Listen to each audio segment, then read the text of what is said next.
Before we get into the video, I just want to mention that I have a Discord that I hang out in pretty often, and I'd love to see some fresh faces there. The link to it is in the description of the video for those who are interested. And now, to the video. Alright, for all the clowns out there who fancy themselves real estate investors in the rock home market, that is to say, those who live underneath of rocks, Clair Obscur Expedition 33 is the new kid on the block who's already making waves. Jesus, that is the worst intro ever.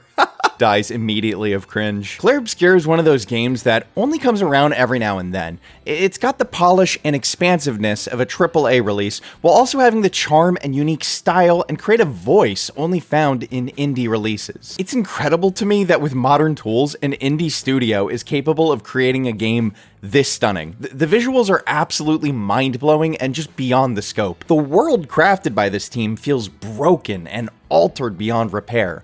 You look to the sky and you see chunks of land and rocks and buildings floating up there, and you wonder, what did we do to deserve this? What terrible atrocity did humanity commit that made the gods respond with this? And that's not an easy thing to pull off as a team, as an indie team creating your first ever game. That just feeling of smallness as the character. The monsters and creatures of this world feel inspired by FromSoft, but also entirely unique. And unlike FromSoft games, this game features turn-based combat, so I actually can take time to consider my next moves rather than being killed by the same low-level enemy over and over and over again. I don't know if Elden Ring is for me.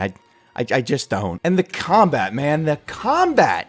It is incredibly good. I'm a lifelong turn-based combat enjoyer, but I do think the formula of Pokemon battles has gotten stale to me over the years, so seeing changes to this turn-based combat formula it's always going to be welcome. What this game does that is incredibly interesting is that it mixes together some of the neater elements of turn-based combat from different RPGs, and it makes them into a whole new thing. The main thing here is its similarity to, of all things, the Mario and Luigi RPGs. If you don't know, the main gimmick of the Mario and Luigi RPGs, at least as far as the combat goes, is the ability to use button inputs during your own turn and during enemy turns for different sorts of bonuses. Like during your attack phase, you can usually press A with Mario or B with Luigi to do like an extra jump or like something that makes you do extra damage to the guy you're fighting. And then similarly, when you're getting attacked, it can also let you defend so that you take less damage or sometimes no damage. Well, the same thing exists in this game, and it's pretty awesome, dude. I'm sure there are other RPGs that have done this, but it's pretty sick seeing it done here outside of the Mario and Luigi games, which is the only other series I've personally seen do it. I feel like an absolute badass when I manage to dodge every attack and then respond with a move where I hit every beat correctly and just destroy them. Oh, baby, that feels good. But it's not one for one the same here, like with the Mario and Luigi games. It's done a little differently from them. You know, like for instance, being able to input commands while using like a healing move to get extra benefits, which isn't something I've seen in the Mario and Luigi games I've played, but like maybe Paper Mario does something like that, maybe? I'm pretty sure Paper Mario does do something like that, but it's still cool seeing it here as well. Another element of the combat that borrows from another game, but tweaks it slightly, or maybe a little bit more than slightly, is the ability to shoot the enemy during your attack phase, which is obviously an idea inspired by the Persona games. What's interesting about how they do it here is they give you the ability to aim when you're shooting. So you need to be a little bit careful to make sure that the enemy doesn't like sway out of your gun's path or something like that.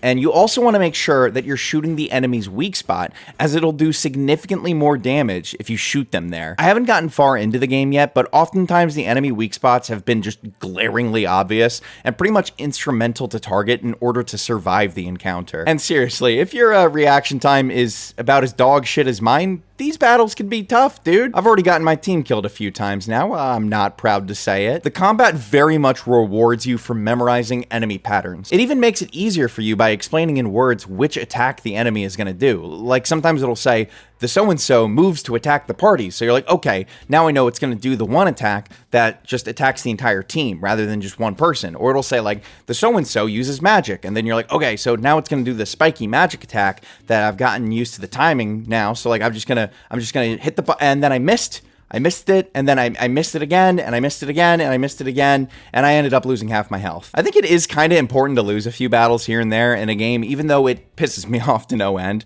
It definitely makes the victories feel all the more impactful when you know that they were definitely not guaranteed. Sometimes in games with turn-based combat, when you lose in a battle, it can just be really infuriating.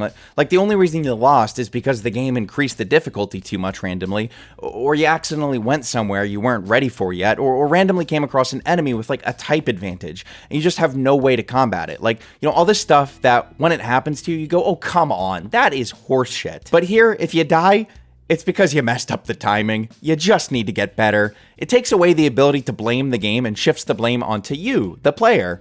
Now, I don't know if that's necessarily better, but it at least feels a little different. And like I mentioned, it also makes the victories feel better, since you know there was an element of skill in your victory and not just, oh yeah, well, I grinded out the levels I needed to beat this guy and took my type advantage into account, so I was basically guaranteed to win. I'm only a few hours into the game, but I'm really liking these characters, especially Gustav. They're very expressive, and the voice actors have done incredible work on them. Everyone has felt perfectly cast, and they all kind of feel like real people to me. I don't know what it is, man, but Gustav is just such a cool character. He cares so much for the world and for the people that are close to him, to the point that he lets it consume his ambitions to destroy the Paintress.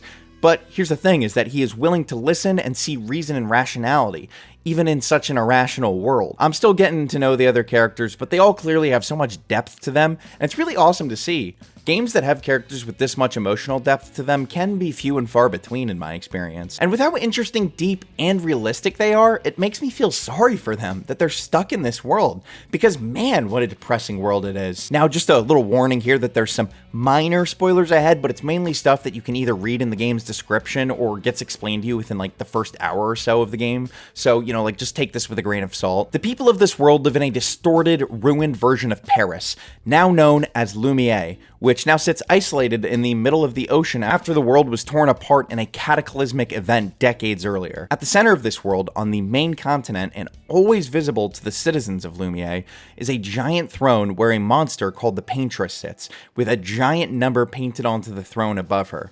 Once a year, she stands up and lowers the number by 1, and when she does, anyone who is that age gets Thanos snapped away, just erased. Something that they refer to in the game as gommaged, which I just looked it up, and apparently that does actually mean erased in French. There are some depressing post-apocalyptic worlds in fiction, but something about this one is just rough, man. It reminds me of stories like I Have No Mouth, But I Must Scream, where all hope just seems truly lost, and what's left of humanity has been kept alive just as a sick joke. I'd hardly have the will to keep going, knowing there's an absolute time limit on my life that can be predicted to the day. But all the people of this world make do and decide to make what they can of their short lives, with some choosing to face their fate and join an expedition. You know, people who travel to the continent in order to work towards destroying the Paintress. But things just aren't as simple as they seem. Almost immediately when you're on the continent, you start discovering things that create more questions than answers. Perhaps this world is not as black and white as we were led to believe. As far as setups go, it's a really fantastic one and gives the story a lot of weight. Every battle feels incredibly important, knowing the future of the world and every citizen of Lumiere rests in your hands. Now, the movement in this game feels good. Since the world's all broken apart, there are tons of gaps and cliffs just randomly blocking your way, so you use magical grappling hooks to just fling yourself all around, which looks and feels so good.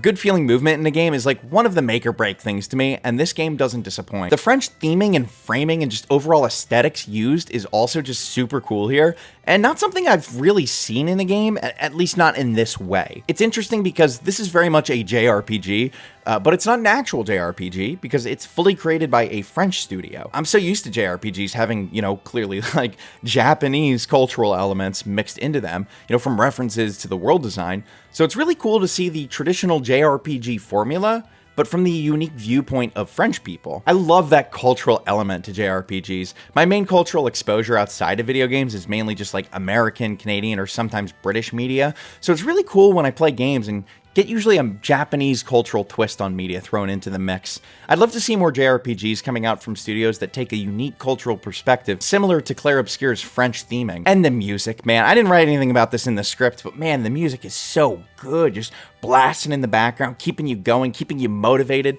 Oh, there's some good music in this one, man. I recommend, even if you're not going to play the game, just throw on the soundtrack in the background while you're working or whatever you're doing, and just give it a listen, because it is good. Clair Obscur Expedition 33 is a really awesome experience, and a game I already know I'm going to see all the way through.